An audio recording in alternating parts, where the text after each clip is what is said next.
श्री, अभी आपने शब्दों के बारे में जो बताया, अक्सर ये देखा गया कि शब्द जो है आपकी भावनाओं को अपने अंदर समेटे हुए ही रहते हैं। किसी इनलाइटेंड पर्सन की बातें को अगर पढ़ें तो उन शब्द सब करीब वही रहते हैं जो वैसे भी नॉर्मली यूज होते हैं, लेकिन उनका कुछ आगे असर ही अलग होता है। पढ़ने की मैं बात कर रहा हूँ, सुनने की तो है ही है, आपके सामने सीधे सुन, अगर कहीं भी हम पढ़ेंगे भी तो उसका भी बहुत असर अलग डिफरेंट टाइप का होता है। बिल्कुल। तो ये शायद इसी वजह से होता है कि उनकी ऑथेंटिसिटी उनके साथ जुड़ी होती है। एग्जैक्टली। गीता का उदाहरण जैसे मैंने ऐसे ही दिया। जी। गीता को आप पढ़ते हैं तो जो उसका सोर्स है वो उसमें अटैच है, कृष्ण के थ्रू आई। अब उस पर गुड्डू पप्पू डाल के आप उसको पढ़िए, वो हल्की लगने लगेगी आपको। पढ़ने को हो सकता है आनंद भी लें, लेकिन थोड़ी देर के बाद में आपको हल्का लगने लगेगा, क्योंकि जो सोर्स है वो उससे कनेक्टेड नहीं है इस समय।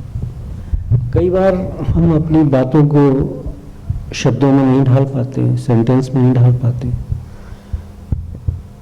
फॉरवर्ड की जो बात कही आपने, फॉरवर्ड नहीं करना चाहिए, तो कई बार बहुत सी ऐसी चीज़ें आ जाती हैं सामने, कहीं ना कहीं लगता है कि शायद हम अगर बोलते तो शायद यही बोलते, हम बोल नहीं पाए वो बातें लगे। तो उस पर आपका क्या कहना है? बिल्कुल। आपको लगता है कि फॉरवर्ड इसलिए हम करते हैं कि कई बार कुछ चीज़ें ऐसी होती हैं हमारे सामने जिनमें लगता है कि हम ऐसा नहीं कह पाए थे, या हम ऐसा कहते शायद, या हम ऐसा ही कहते इस चीज़ को, तो हम उसको कर देते हैं। लेकिन मेरा ये अनुभव रहा है कि ऐसे अवसर बहुत कम होते हैं जब हम सचमुच में कुछ कहना चाहते हैं तो हमको वैसा सटीक कहीं कुछ सामने आता है। अदरवाइज तो अच्छा सब चारों तरफ फैला ही पड़ा हुआ है ना। पहले लाइब्रेरीज होती थी, आज गूगल है, डिजिटल लाइब्रेरी है, सभी कुछ उसमें, तो क्या सभी कुछ फॉरवर्ड कर डालेंगे? ज्ञान ही ज्ञान है। अगर हम अच्छी बातों की तरफ जाएं, अच्छे कोट्स पे जाएं, तो लोग बड़े थ्रिल्ड हैं, अरे अच्छा कोट पढ़ने को मिला, हम सबको बांट देते हैं सवेरे सवेरे। वो आपका कोट लेने के लिए तैयार भी है कि नहीं, उसके पास अपना टाइम है आप, और फिर ये बीच बीच में मैसेज आ रहे हैं तो लोग परेशान भी होते हैं बेकार की बातों में। हम क्या कहना चाहते थे, गूगल पे तो सारे ही ज्ञान है, तो हम क्या कहना चाहते थे हमें तो पता ही नहीं। लेकिन कभी ऐसा स्ट्राइक कर सकता है, कभी कभी पे तो ये चलता है। लेकिन अगर कोई रोज़ ये करता है तो उसको कंपल्सिव डिसऑर्डर ही कहेंगे। ये कंपल्सिव डिसऑर्डर है कि हम रुक ही नहीं पाते हैं, 10 लोगों को आगे बढ़ा देते हैं चीज़ को। मेरा कहना है कि पहले उसको आत्मसात कर लें, अपने में एब्जॉर्ब कर लें, एंजॉय कर लीजिए उस चीज़ को। आप उसको एंजॉय कर लीजिए तो काफ़ी है, 10 लोगों को उसको आगे बढ़ाने की ज़रूरत क्या है? वो भी उसको एंजॉय करेंगे कि नहीं करेंगे पता नहीं। आपने जोक पढ़ा सुबह सुबह, आपको बहुत मज़ा आया, आपने सोचा कि आप अपने मित्रों को भी उसको सुनाएं।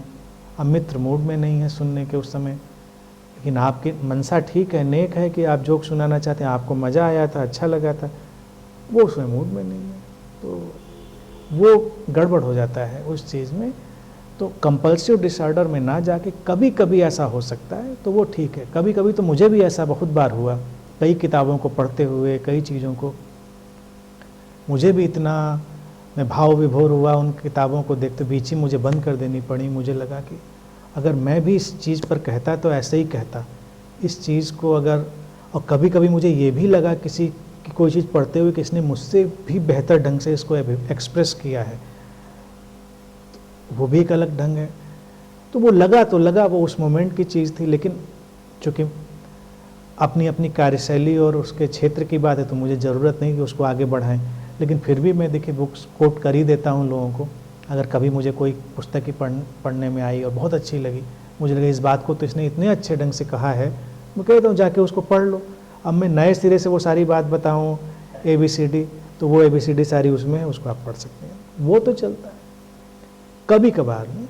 लेकिन कंपल्सिव डिसऑर्डर का शिकार नहीं होना चाहिए। सोशल मीडिया आज के टाइम में बहुत लर्निंग मटेरियल है, और अभी मैं देख रहा था किसी सिलेबस में भी उसको डालने की शायद कोशिश हो रही है, उसका कोर्स तैयार हो गया है NCERT में या किस में, कहीं उसको डाल रहे हैं एक चैप्टर उसका। पेपर में पढ़ा था किस जगह पर, तो बच्चों को पढ़ाएंगे एटिकेट्स ऑफ सोशल मीडिया, उसको कैसे हैंडल करें, क्या है उसका, क्या हमारा आचरण होना चाहिए। क्योंकि अब आ तो गया है सामने, लेकिन लोगों को हैंडल कैसे करना चाहिए तो पता ही नहीं है। तो मुझे बहुत दिनों से लगता था कि ऐसा होना चाहिए। तो अभी मैंने कुछ दिन पहले पढ़ा तो मुझे बहुत अच्छा लगा कि ये पहल अच्छी है कि बच्चों को शुरू से बताया जाए कि ये यूटिलिटी तो हमारे सामने है, लेकिन इसके अपने एटिकेट हैं, इसके अपने एथिक्स हैं और इसके ढंग हैं इस्तेमाल करने के, इसकी क्या उपयोगिता है, इसके क्या नुकसान हैं। तो वो सब अगर हम समझेंगे, सिखाएंगे तो ठीक हो जाएगा ये चीज़, वो बेहतर होगा। तो ये अभी फॉरवर्डिंग कल्चर जो है ना, ये मार्केट ओरिएंटेड, इस पे सावधान भी रहना चाहिए। और देखिए जब आप ऐसे मैसेजेस देखते हैं तो अक्सर आप देखते हैं कि मैसेज में रहता है इसको आप फॉरवर्ड करिए, तो मैसेजेस में लिखा रहता है कि आप, और फिर कुछ सुपरस्टिशन बढ़ाने वाले, कोई बाबा माता और देवी के मैसेज कि इनको इतने लोगों को भेजिए तो आपका कल्याण। पहले वो चिट्ठियाँ भेजते थे लोग, और ये तो कहीं कोई धार्मिक चीज़ तो उसको बढ़ाइए। वीडियो तो कंपनीज हैं जो वैसे क्लिप्स बनाती हैं जिनको आपको फॉरवर्ड करने के लिए, कुछ इंटरटेनमेंट की, कुछ जोक की। इस पर बहुत अच्छा आर्टिकल मैंने कुछ दिन पहले पढ़ा था कि ये ऐसी इकोनॉमिक्स डेवलप हुई है कि इसमें ये सब लोग बिना पैसे के एम्प्लॉय बने हुए, यानी कि हम लोग जो हैं सब उन कंपनी की कमाई करवा रहे हैं और उससे हमको कुछ नहीं मिल रहा है, हम उनको दे रहे हैं। यानी कि हम जितनी बार फॉरवर्ड करते चले जाते हैं उससे उनका जो बिजनेस है वो आगे बढ़ रहा होता है और हम बिना बात के एम्प्लॉय बने हुए हैं। यानी कि फॉरवर्ड करने वाले लोगों के पास एक क्लेम होना चाहिए, अगर आप उसको 10 बार फॉरवर्ड करते हैं तो आपको कुछ उससे अर्निंग होनी चाहिए, तब तो मान सकते हैं कि सोशल मीडिया का कुछ रोल है। सोशल मीडिया वालों को अर्निंग हो रही है, लेकिन आप लगे हैं, आप उसमें ड्यूटी निभा रहे हैं उनकी, तो वो यूज कर रहे हैं फ्रीली। तो ये अवेयरनेस, ये सब चीज़ लोगों में होनी चाहिए कि हम क्यों करें भाई, इसका हमें कोई बेनिफिट तो है नहीं, ना मॉनेटरी बेनिफिट है, ना सोशल इमोशनल कोई बेनिफिट नहीं है। तो ये मार्केट का स्ट्रक्चर है, तो वो दबाव बनाता है फॉरवर्ड करने के लिए। तो jokes, quotes, good morning message, video clips, ये बनाने की पूरी कंपनीज हैं, वो रोज़ उनको लॉन्च करती रहती हैं कि इनको आप बढ़ाते रहिए।